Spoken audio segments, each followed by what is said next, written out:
প্রবাসীরা যদি ফ্যামিলির কাছে তাদের বর্তমান পরিস্থিতির কথা বলে, সমস্যা থাকলে সে কথা বলে,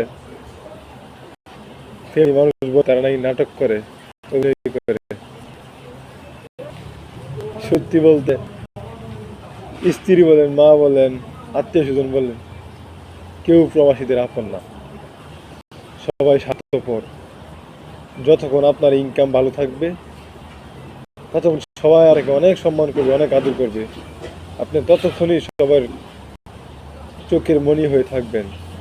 যখন আপনি বিপদে পড়ে যাবেন, আপনার ইনকাম সোর্স হয়ে যাবে, তখন সবার কাছে আপনি কালার। সবাই ভাববে আপনি অন্য দিক দিয়ে টাকা পয়সা নষ্ট করতেছেন, কিন্তু আপনার পরিস্থিতিটা বোঝার মতো মেন্টালিটি তাদের তখন থাকে না। তারা প্রবাসীদেরকে দোষী করে যায়। এই কারণে প্রবাসীরা আত্মহত্যার পথ বেছে নেয়। সেটা এখন হারে হারে টের পাচ্ছি আমি।